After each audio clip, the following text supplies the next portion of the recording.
మహాగణుడును మన రక్షకుడునైన మన ప్రభువైన యేసుక్రీస్తు వారి ప్రశస్తమైన నామములో ప్రతి ఒక్కరికి మా హృదయపూర్వక వందనాలు తెలియజేస్తా ఉన్నాను. దేవుడు తన కృపను బట్టి కనికరాన్ని బట్టి ఆయన మనలను బలపరిచి భద్రపరిచి కాపాడిన దేవునికి మహిమ ఘనత ప్రభావాలు ఆయనకే చెల్లును గాక.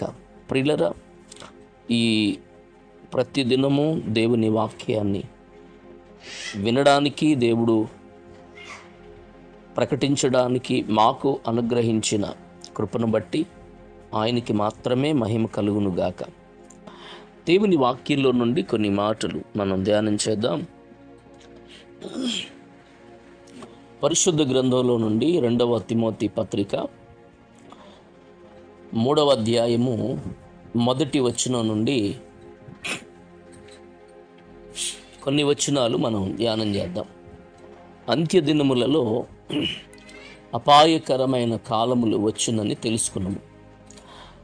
ఎలాగనగా మనుషులు స్వార్థప్రియులు, ధనాపేక్షకులు, బెంకములాడువారు, అహంకారులు, దూషకులు,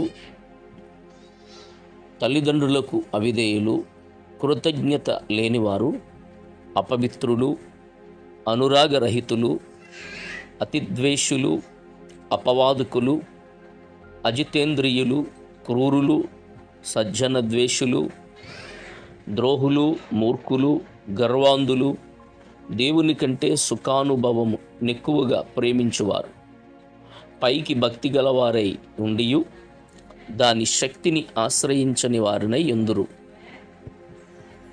ఇట్టివారికి విముఖుడవై ఉండుము. చదవబడిన ఈ వాక్య భాగంలో అంత్యదినాలలో అపాయకరమైన కాలములు వచ్చును. అంత్యదినములలో అపాయకరమైన కాలములు వచ్చును.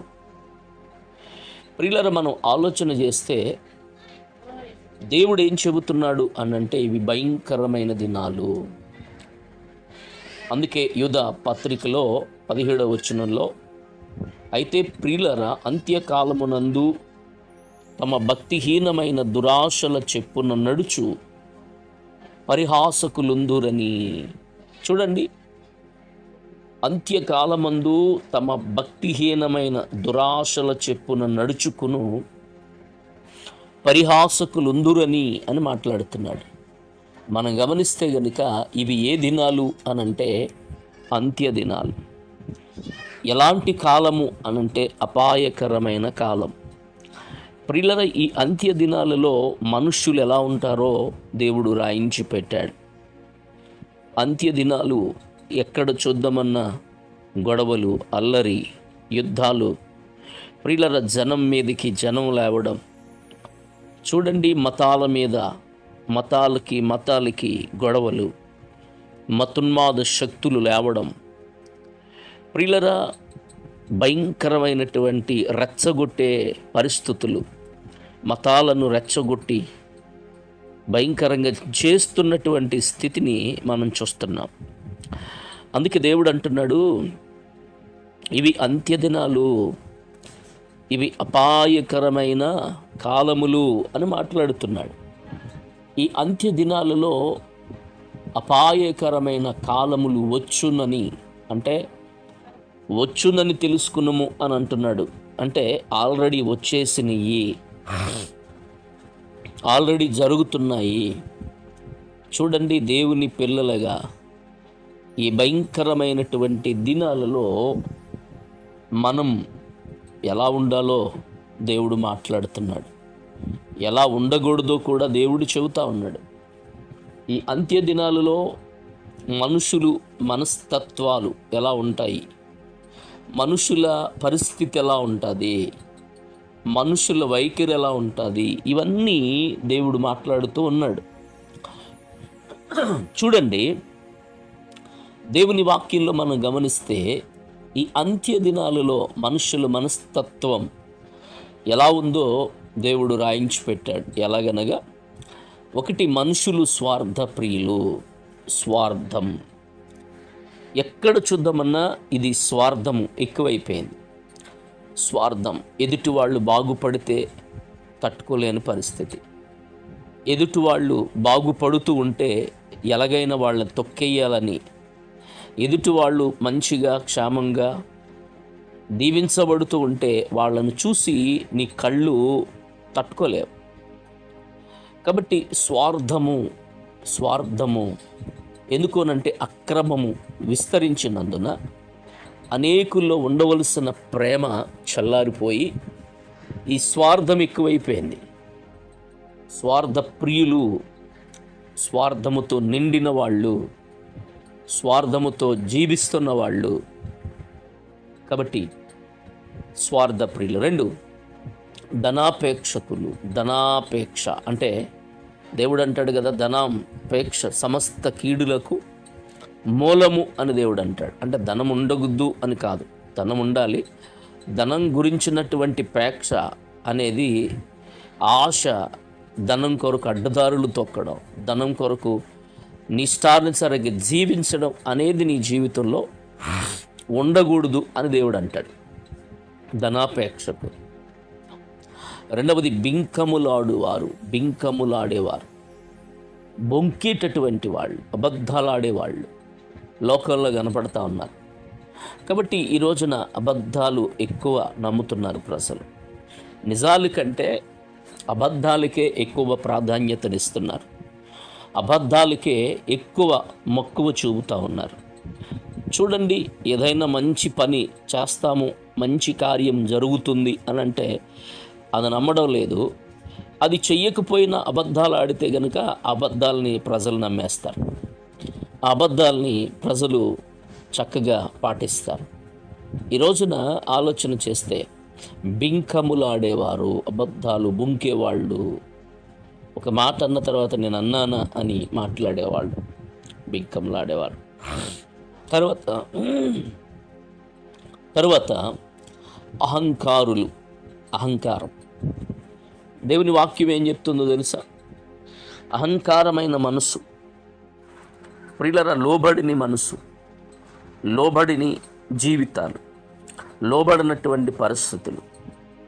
అహంకారం, డబ్బు అహంకారం, ధనముంది అనే అహంకారం, జనబలముంది అనే అహంకారం, నాకేంటి అనే అహంకారం. కాబట్టి ప్రస్తుత అంత్య దినాలలో ఈ అహంకారం అనేది లోకములో మనం చూస్తున్నాము. కాబట్టి అహంకారులు, తర్వాత దూషకులు, దూషించేవాళ్ళు, దేవుని నామాన్ని దూషించేవాళ్ళు, దేవుని నామాన్ని అపహాసం చేసేవాడు, దూషకులు. తర్వాత తల్లిదండ్రులకు అవిధేయులు, తల్లిదండ్రుల మాట వినని వాళ్ళు, తల్లిదండ్రులకు లోబడినటువంటి వారు, తల్లిదండ్రులకు పిల్లల మాట వినకుండా జీవించేవాళ్ళు, విధేయత చూపని వాళ్ళు, అవిధేయత కలిగిన వాళ్ళు. తర్వాత కృతజ్ఞత లేనివారు. ఎవరట? కృతజ్ఞత లేనివారు. కాబట్టి దేవుడు ఎన్ని మేలులు చేసినా, ఎన్ని ఉపకారాలు చేసినా కృతజ్ఞత అనేది చాలామందికి ఉండదు. ఇది ఉండాలి అని దేవుడు అంటాడు. కృతజ్ఞత లేనటువంటి జీవితాలు. పిల్లల ఉపకారం చేస్తే ఆ ఉపకారాన్ని వదిలిపెట్టి ఉపకారాన్ని మరిచిన జీవితాలు జీవిస్తున్న వాళ్ళు కృతజ్ఞత లేనివారు. తర్వాత అపవిత్రులు. పవిత్రతగా జీవించాలని దేవుడు చెబుతుంటే అపవిత్రత కలిగిన వాళ్ళు గమనించాలి.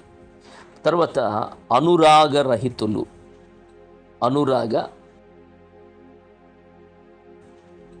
అనురాగరహితులు వీళ్ళు కూడా ప్రియులర అనురాగము చూపవలసిన వారు దానికి విరోధంగా దేవునికి అవిధేయత కలిగిన వారుగా జీవిస్తున్న వాళ్ళు. అతి ద్వేషులు. ఇక వాళ్ళ జీవితాల్లో ద్వేషం తప్ప ఇంకేమీ ఉండదు. తర్వాత అపవాదికులు. సాతాను సంబంధించినటువంటి వారు, సాతాను చెప్పినట్లుగా వాడి ఆలోచన ప్రకారంగా బ్రతికేవాళ్ళు. అజితేంద్రియులు. తర్వాత క్రూరులు, క్రూరత్వం కలిగిన వారు. తర్వాత సజ్జన ద్వేషులు, తర్వాత ద్రోహులు, ద్రోహం, మూర్ఖత్వం, మూర్ఖులు, తర్వాత గర్వాంధులు, దేవుని కంటే సుఖానుభవం ఎక్కువగా ప్రేమించేవారు, పైకి భక్తి గలవారై ఉండి దాని శక్తిని ఆశ్రయించిన వారై యుందురు, ఇట్టివారికి విముఖుడై ఉండు. అంటే ఈ ఇట్టివానికి నువ్వు దూరంగా ఉండు అని దేవుడు మాట్లాడుతూ ఉన్నాడు. కాబట్టి మనం ఆలోచన చేస్తే 1 స్వార్థం, 2 ధనాపేక్షకులు, 3 బెంకమలాడువారు, 4 అహంకారులు, 5 దోషకులు, 6 తల్లిదండ్రులకు అవిధేయులు, 7 కృతజ్ఞత లేనివారు, 8 అపవిత్రులు, 9 అనురాగరహితులు, 10 అతిద్వేషులు, 11 అపవాదికులు, 12 అజితేంద్రియులు, 13 క్రూరులు, 14 సజ్జన దేశులు, 15 ద్రోహులు, 16 మూర్ఖులు, 17 కర్వాంధులు, 18 దేవుని కంటే సుఖానుభవము ఎక్కువగా ప్రేమించేవారు, 19 పైకి భక్తి గలవారయ్యండి దాని శక్తిని ఆశ్రయించనై వారై ఉన్నారు. ఇట్టి వారికి విముఖుడుగా ఉండాలి. ఈ 18, 19 లక్షణాలు నీ జీవితంలో ఉన్నాయా? ఒకసారి ఆలోచన చేయి. కాబట్టి దేవుని కొరకు జీవించు, దేవుని కొరకు బ్రతుకు. దేవుడు తప్పక నీ జీవితంలో అద్భుతం చేస్తాడు. వీటికి దూరంగా ఉండు, వీటికి దూరంగా ఉండి నీ జీవితాన్ని కాపాడుకో. దేవుడు పవిత్రత, ఆశీర్వాదము మీ బ్రతుకుల్లో కలుగు చేయనుగాక. ఆమేన్. ప్రార్థన. మహిమ కలిగిన తండ్రి, కృపాసత్య సంపూర్ణుడా, వందనాలు. విన్న వాక్యాన్ని బట్టి బిడ్డల జీవితాలలో దేవా వీటికి దూరంగా ఉండునట్లుగా సహాయం చేయండి. అంత్యదినాలలో అపాయకరమైన కాలాలు వచ్చాయి. మనుషులు ఎలా ఉన్నారో మీరు మాట్లాడారు. ఆ విధంగా కాకుండా మంచిగా బిడ్డలు బ్రతుకున్నట్లు కృపనిమ్మని యేసు నామములో ప్రార్థిస్తున్నాం తండ్రి. ఆమేన్. ఆమేన్.